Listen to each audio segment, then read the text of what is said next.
Assalamualaikum warahmatullahi wabarakatuh. Ketemu lagi dengan saya Herman Jambek. Kali ini saya akan membahas tentang Tuhan dan organisasi.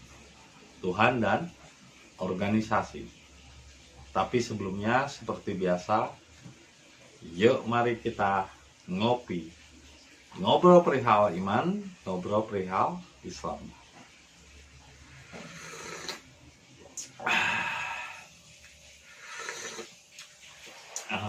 Luar biasa rasanya nikmatnya kopi pagi ini. Senantiasa bersyukur dan menikmati hidup. Jadilah manusia-manusia mandiri yang merdeka dari berbagai macam doktrin ketakutan. Jadilah manusia-manusia yang merdeka jiwa dan raganya. Bangunlah jiwa dan raga. Seperti dalam lagu Indonesia, tanah airku, tanah tumpah darahku, bangunlah jiwanya, bangunlah raganya.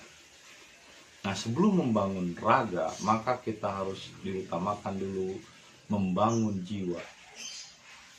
Karena dalam raga yang sehat terdapat jiwa yang kuat.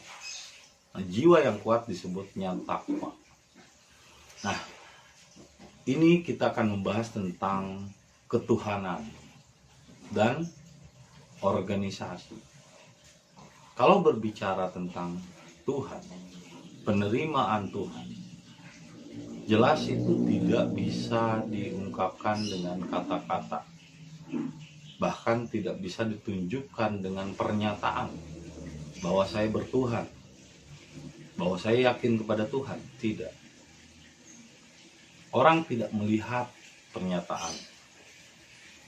Ya, seperti contohnya orang-orang yang belum Islam atau non-Muslim. Mereka tidak melihat apa itu Islam. Mereka tidak percaya kitab. Mereka tidak percaya Nabi Muhammad. Mereka tidak percaya tentang Tuhan-Tuhan yang disebutkan di dalam Islam. Yang mereka lihat bukan kitab, bukan keyakinanmu, bukan sholatmu dan ibadahmu. Yang mereka lihat adalah akhlakmu. Dari akhlak itulah orang melihat tentang kenyataan dan kebenaran. Karena akhlak itu adalah manifestasi diri, sesuatu yang datang dari dalam. Akhlak dinul Islam. Akhlak adalah berbudi pekerti yang luhur sejalan dengan tuntunan Tuhan. Budi adalah daya atau kekuatan yang ada di dalam diri pribadi masing-masing atau jiwa.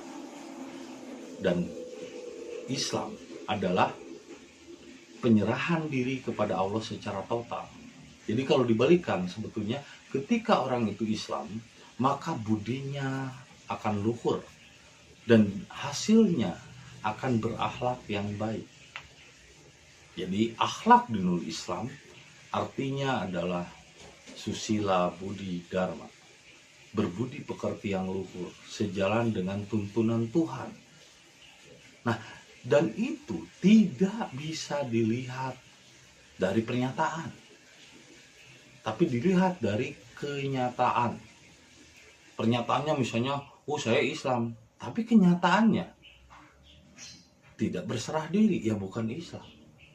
Jadi banyak orang yang sekarang mengaku-ngaku, oh saya akhlak dinul Islam atau susila budi dharma, tapi kenyataannya, akhlaknya, perbuatannya belum susila budi dharma, belum akhlak dinul Islam, karena masih suka bergunjing. Karena masih suka berprasangka buruk terhadap orang lain. Yang namanya akhlak dinul Islam atau susila budi dharma. Ngomongnya harusnya gimana ya? Kalau saya disebut susila budi dharma dengan bahasa Indonesia, tapi orang Indonesia ini udah ke Arab-Araban. Lebih senang mendengar istilah akhlak dinul Islam. Padahal bahasa Indonesianya akhlak dinul Islam adalah susila budi dharma. Tapi kalau saya katakan susila budi dharma, kesannya kok kayak Hindu. Lah itu kan bahasa Indonesia. Akhlak yang baik itu bahasa Indonesianya susila. Dinul bahasa Arab, tapi bahasa Indonesianya adalah budi. Sehingga lahir budi pekerti, budaya dan lain sebagainya dari kata budi. Budi itu adalah jiwa, inner di dalam setiap diri, karena setiap jiwa berbeda-beda, tergantung penempaan karakter, penempaan lingkungan, tempat dan di mana ia dibesarkan. Tergantung kekuatan diri pribadinya. Itulah budi. Dharma adalah penyerahan diri kepada Allah yang bahasa Arabnya Islam, yang secara total. Jadi kalau dikatakan akhlak dinul Islam, berarti bahasa Indonesianya adalah susila budi dharma. Nah, coba resapi, akhlak dinul Islam itu bukan pengakuan saya akhlak dinul Islam, tapi kenyataannya masih suka bergunjing, masih suka berpikiran buruk terhadap orang lain. Dan itu jelas akhlak dinul Islam tidak boleh dipropaganda. Maksudnya apa? Tidak boleh dinyatakan mengaku-ngaku saya akhlak dinul Islam, tapi dia tidak paham bahwa akhlak dinul Islam itu bukan agama, bukan golongan, bukan organisasi. Akhlak dinul Islam adalah pribadi diri. Akhlak dinul Islam adalah diri pribadi yang sejati. Bukan pengakuan saya akhlak dinul Islam atau saya Islam tapi kelakuan belum Islam. Saya dharma tapi kelakuan belum dharma. Ngakunya aja. Jadi banyak orang yang mengaku-ngaku tapi belum mengenal aku yang sejati. Itu propaganda namanya. Kalau mengaku akhlak dinul Islam atau susila budi dharma tapi kelakuannya masih suka bergunjing, menyalahkan orang lain, masih suka berprasangka buruk, masih merasa diri paling hebat, menganggap orang lain rendah, merasa hebat dalam sosial dan merasa hebat dalam spiritual. Itu belum akhlak dinul Islam, belum susila budi dharma. Karena susila budi dharma bukan pengakuan, tapi sesuatu yang harus diperbuat dalam perbuatan sehari-hari dengan sabar, tawakal, dan ikhlas. Modalnya 1 juta, sabar, jujur, dan tawakal. Jadi Islam atau Dharma bukan ngaku, jangan ngaku-ngaku saya Islam. Ternyata masih suka benci sama orang, masih suka iri sama orang, masih berprasangka buruk sama orang. Harusnya yang namanya Islam atau Dharma atau akhlak dinul Islam tidak dipropaganda. Maksud dipropaganda di sini, di ngaku-ngaku, oh saya susila budi dharma atau oh saya akhlak dinul Islam, tapi kelakuannya belum. Maka cobalah aplikasikan dulu akhlak dinul Islam atau susila budi dharma itu dalam perbuatan sehari-hari. Dan kalau kita udah melakukannya, meresapinya dengan melatih, dengan gerak, dengan berbuat baik kepada siapapun, tidak berprasangka buruk, tidak suka bergunjing, tidak merasa hebat dalam sosial, dalam spiritual, tidak akan muncul pengakuan saya akhlak dinul Islam atau saya susila budi dharma. Karena itu bukan pengakuan. Nah, itu maksud dari tidak boleh dipropaganda. Tapi kalau masalah memahamkan kepada orang lain, malah itu wajib. Bahkan Imam Mahdi sendiri pernah mengatakan, nak, harus ada dari nak ini yang ahli-ahli hakikat. Ahli-ahli memahami tentang makna yang tersirat dan tersembunyi di dalam diri untuk disampaikan kepada orang luar. Menerangi jalan-jalan orang yang belum memahami akhlak dinul Islam, yang belum memahami apa itu susila budi dharma, apa itu akhlak dinul Islam. Itu bukan pengakuan akhlak dinul Islam, saya akhlak dinul Islam, oh saya merasa hebat. Bukan pengakuan. Karena akhlak dinul Islam adalah perbuatan, sesuatu yang harus dilatih. Jadi susila budi dharma atau akhlak dinul Islam jangan diaku-aku milikmu bro. Karena itu bukan milik seseorang. Bukan hanya untuk orang yang merasa dirinya sebagai anggota. Orang di luar yang belum memahami pun punya hak yang sama untuk memahami apa itu akhlak dinul Islam, apa itu susila budi dharma. Dan itu bukan organisasi. Yang harus Anda pahami, bukan organisasi. Berserah diri kepada Allah dengan cara latihan kejiwaan itu bukan organisasi. Ini banyak orang yang tidak memahami. Memang Tuhan itu meliputi di dalam diri yang paling dalam, di luar diri paling luar, meliputi diri saya, meliputi juga diri Anda. Tuhan itu Maha Rahman Rahim, Maha Pemurah. Tapi jangan lantas ketika Tuhan mengutus utusannya untuk membuat suatu organisasi atau organ. Tubuh ini kan organ, badan ini kan jasmani itu organ. Tapi jangan lantas organisasi itu dianggap sebagai Tuhan. Ini banyak yang salah paham. Akhlak dinul Islam atau susila budi dharma itu bukan organ, bukan organisasi. Itu adalah amandemen Tuhan. Itu adalah Tuhan yang menjelma ke dalam diri. Istilahnya kayak Siti Jenar, Anna Rob. Tapi bukan berarti dia Tuhan. Dia hanya menyatakan bahwa ruh atau jiwa atau din atau budi itu adalah kabel yang menyambungkan koneksi dirinya dengan energi sejati Tuhan. Tapi ketika muncul pengakuan dari pikiran saya anggota akhlak dinul Islam atau susila budi dharma, maka terputus sumber energi yang disambungkan oleh kabel. Karena kabel itu bukan listrik, tapi kabel bisa menyambungkan energi listrik. Jadi jangan sampai terpeleset. Jiwa atau ruh itu adalah wakil Tuhan di dalam diri manusia. Itu yang disebut dengan khalifah. Jadi khalifah artinya adalah pengganti Allah, stuntman. Tapi bukan Allah. Jadi jiwa adalah wakilnya di alam, wadahnya Tuhan di dalam diri. Atau istilahnya jiwa itu rumah Tuhan, tapi bukan Tuhan. Listrik itu, kabel itu bisa mengalirkan listrik, tapi kabel bukanlah listrik. Dapat dipahami maksudnya? Jadi ruh itu kalau diibaratkan adalah kabel, konektor yang menghubungkan energi sejati Tuhan ke dalam diri. Tapi kabel bukan listrik.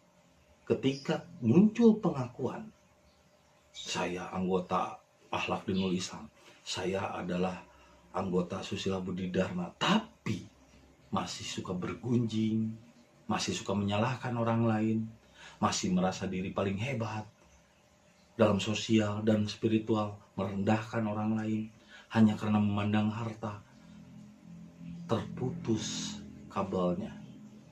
Jadi kalau kabel terputus dari terminal energi, maka dia tidak akan mendapatkan getaran hati ilham.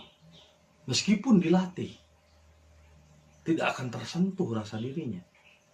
Di sini banyak orang yang merasa bahwa susila budi dharma, akhlak dinul Islam dimiliki oleh dirinya sendiri. Padahal itu hak semua manusia.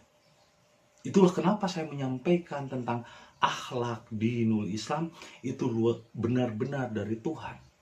Tapi ketika Anda menganggap akhlak dinul Islam atau susila budi dharma adalah organisasi, maka itu salah besar. Karena dengan menyatakan organisasi, dia akan mengaku-ngaku bahwa itu adalah dirinya, tidak boleh untuk orang lain. Yang tidak boleh itu adalah mempropaganda diri. Saya hebat, saya kuat, saya strong. Itu namanya sombong. Tapi kalau menyampaikan isi yang ada di dalam diri, pengalaman yang saya alami, berbagi dengan orang lain, ini sama seperti saya sedang ngopi, ada sahabat datang, dan saya berbagi rasa kopi ini. Itu namanya Rahman Rahim, berbagi kasih, berbagi kebahagiaan, agar orang lain pun merdeka dari doktrin-doktrin yang selama ini mengikat. Rasa takut dosa, takut ini, takut itu. Saya ingin melepaskan orang-orang agar merdeka jiwanya dari belenggu doktrin. Bukan mempropaganda akhlak dinul Islam, bukan mempropaganda susila budi dharma, karena itu bukan milik kelompok, bukan milik satu golongan, milik semua manusia. Kapatan linnas, untuk semua manusia. Rahmatan lil alamin, untuk segenap alam. Bukan milikmu bro, tapi milik semua manusia. Jangan kau akui sebagai milikmu. Dan organisasi bukan Tuhan. Ketika misalnya para utusannya, asalnya kan tidak ada organisasi. Seperti Islam juga dulu Nabi Muhammad menerima Islam kan bukan organisasi. Islam atau Dharma itu kan penyerahan dirinya pada Tuhan. Tapi ketika banyak orang mengikuti Nabi Muhammad, maka karena banyaknya itu dibentuklah organisasi agar tertib. Tapi organisasi bukan berarti amandemen Tuhan. Organisasi hanyalah rumah untuk menaungi orang-orang yang beriman. Kayak ginilah. Tuhan butuh dirinya diakui, disaksikan bahwa Dia yang maha menciptakan dan maha hebat. Maka diciptakanlah benda, tumbuhan, hewan, lalu jasmani. Tapi tidak cukup itu untuk menjadi saksi Tuhan yang maha mencipta. Maka diutuslah khalifahnya atau utusannya atau khalifah pengganti Allah atau wakilnya, yaitu ruhani sebagai kabelnya. Nah, berarti ketika ruhani yang ada di dalam diri yang paling dalam dibalut dengan tubuh ini akan organisasi. Ketika ada organnya, tiba-tiba kita merasa organ tubuh kita ini milik kita. Kita dilahirkan, oh nama saya Herman Jambek. Saya merasa tubuh ini milik saya, itu namanya egois. Bahkan tubuh yang Anda pakai itu sebetulnya hanya titipan, bukan milik Anda. Kita nggak punya apa-apa di dunia ini. Harta nggak punya, tubuh nggak punya, dunia juga cuma titipan, anak juga nggak punya. Tiba-tiba kok merasa Anda memiliki tubuh Anda. Bahkan tubuh Anda sendiri pun sebetulnya titipan dari Tuhan, hanya sebagai rumah untuk jiwa. Tapi kenapa tiba-tiba banyak orang yang merasa bahwa segala apa yang telah ditetapkan oleh organisasi itu adalah amandemen Tuhan?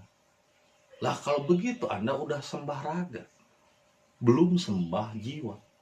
Baru sembah raga, baru menyembah raga, baru menyembah organisasi, baru menyembah format satu golongan. Itu jadi salah kaprah, itu syirik namanya. Kalau Anda menganggap segala amandemen Tuhan, segala amandemen organisasi adalah amandemen Tuhan. Organisasi atau tubuh ini cuma penyangga jiwa, bukan jiwanya itu sendiri.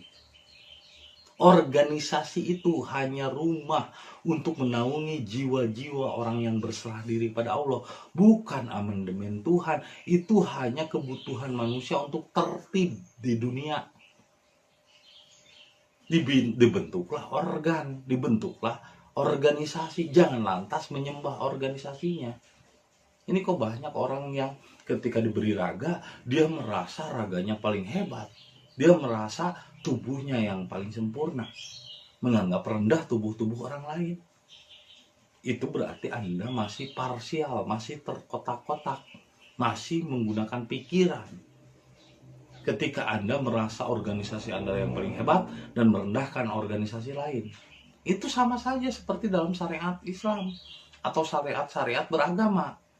Merasa agama yang paling hebat merendahkan agama lain. Nggak ada yang namanya Allah memberikan tubuh masing-masing memiliki fungsi dan masing-masing memiliki kekurangan dan kelebihannya. Jangan lantas menyembah raganya, jangan lantas menyembah organisasinya. Karena akhlak di Nurul Islam atau Susila Budi Dharma bukan organisasi. Itu adalah jiwa. Itu adalah pribadi atau akhlak yang harus Anda lakukan. Jadi bukan organisasi. Ini yang banyak orang salah kaprah. Akhirnya menganggap organisasi itu adalah Tuhan. Jadi Tuhan itu tidak berorganisasi, bro. Walaupun Tuhan membuat aturan dan organisasi, seperti membuat aturan matahari terbit, bumi bergetar mengelilingi matahari, itu kan aturan, organisasi. Tapi bukan berarti organisasi itu Tuhan. Paham nggak, bro? Tuhan meniupkan ruh ke dalam setiap diri manusia. Itu adalah wakilnya. Dan diri ini dinaungi oleh naungannya atau rumahnya dengan apa yang disebut tubuh. Tapi tubuh ini bukan Tuhan. Tubuh itu bukan amandemen Tuhan. Tubuh hanya naungan, organisasi hanya naungan agar jiwa memiliki tempat yang aman, damai, dan tentram di dalam tubuh. Agar terlindung di dalam tubuh. Tapi tubuh bukan Tuhan. Raga ini adalah pribadi, setiap dirinya berbeda-beda. Itu adalah hanya kebutuhan manusia di dunia. Memang Tuhan itu tidak berorganisasi, tidak bergolongan. Kalau seandainya Tuhan bergolongan, kasihan dong golongan lain. Masa dianggap tidak bertuhan? Lalu ketika Anda menganggap organisasi itu Tuhan, berarti organisasi di luar Anda adalah bukan amandemen Tuhan. Enggak begitu, bro. Tuhan meliputi setiap organ-organ yang ada di alam semesta ini. Itu hanya sebagian organ kecil untuk membentuk supaya tertib, supaya tidak bertengkar. Tapi ternyata meskipun dibentuk organisasi masih suka bertengkar, masih suka bergunjing, masih merasa diri paling hebat dalam sosial dan spiritual, berarti belum menjadi manusia. Itu masih daya tumbuhan yang suka bergunjing, yang suka mencela, nafsu lawamah.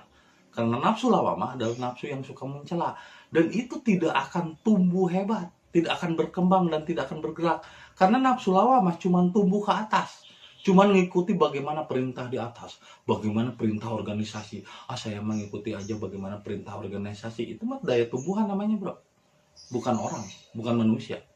Daya tumbuhan cuma tumbuh ke atas, tapi dia tidak bisa bergerak ke samping, ke depan, atau ke belakang, bergerak, lari, nggak bisa. Tumbuhan itu diam di tempat.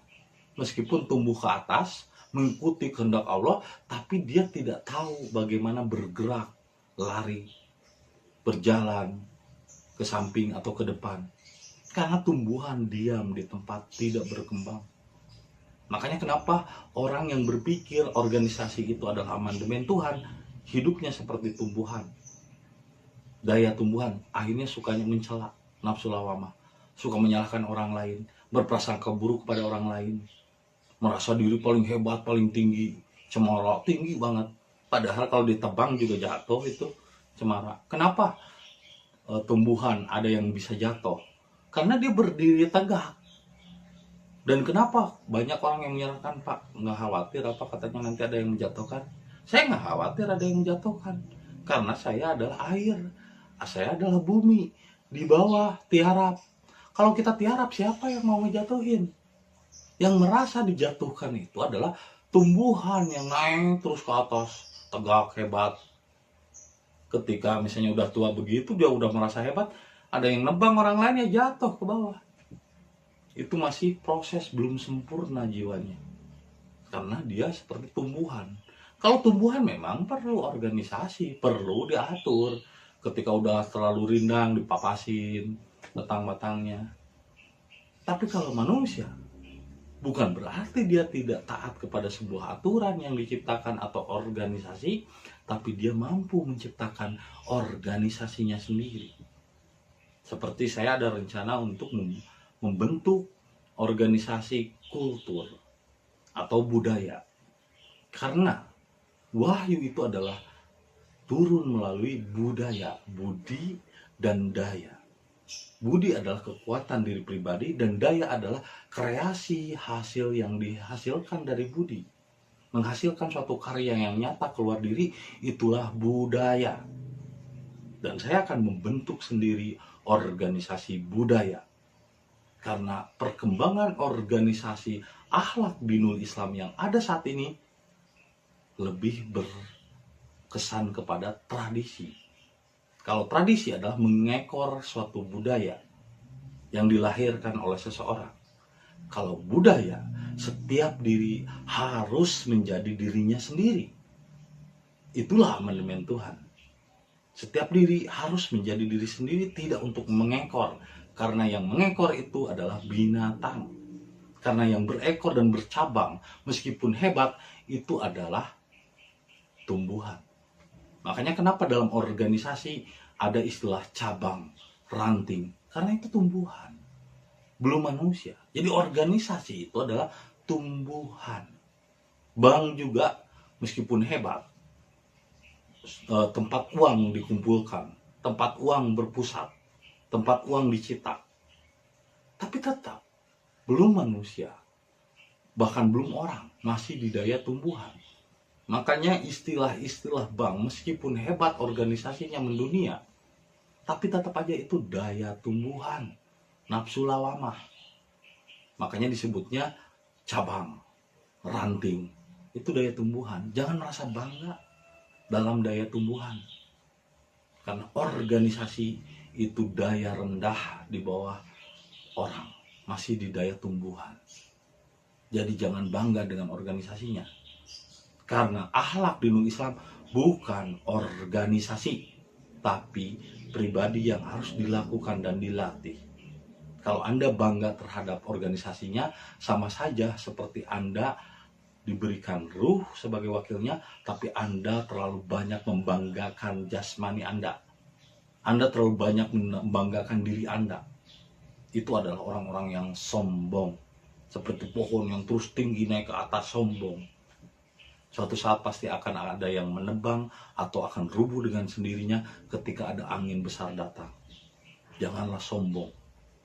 Jadilah pribadi yang tetap rendah hati. Ya, jangan sombong. Jangan merasa diri hebat. Jangan merasa tinggi hati.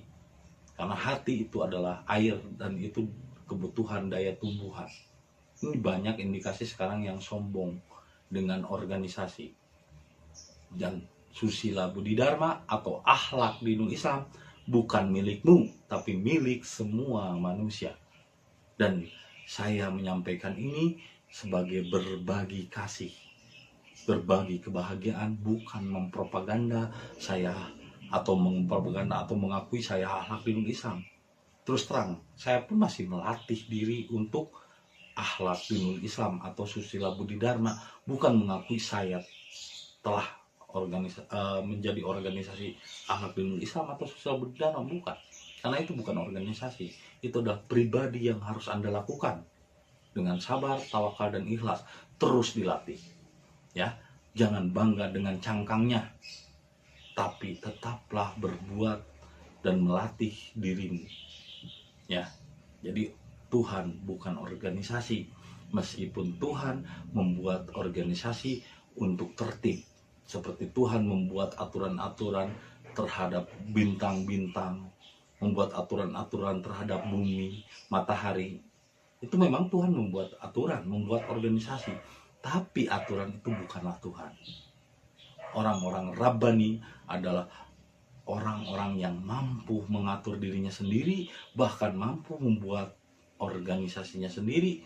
Bukan berarti tidak punya aturan atau tidak taat kepada sebuah organisasi, tapi dia mampu menciptakan organisasinya sendiri.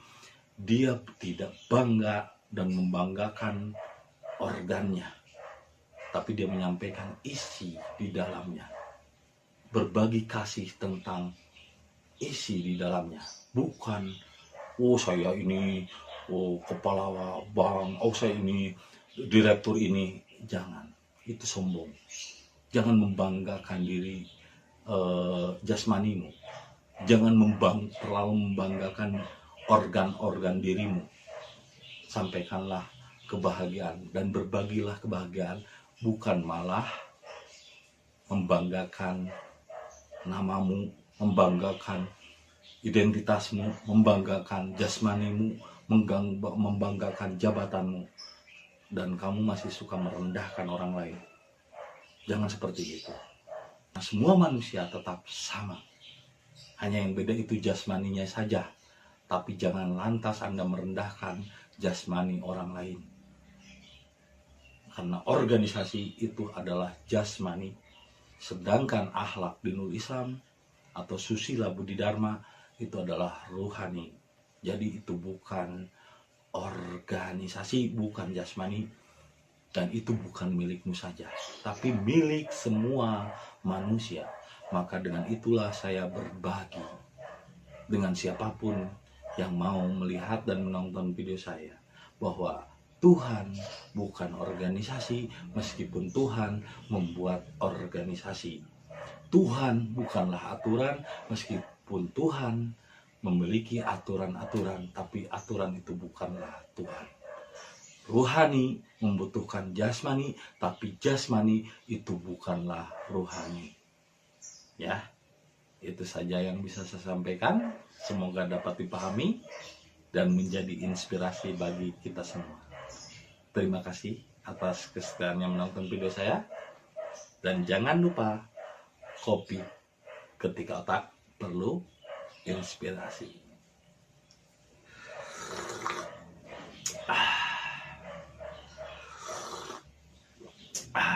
Sampai jumpa lagi di video-video berikutnya. Assalamualaikum warahmatullahi wabarakatuh.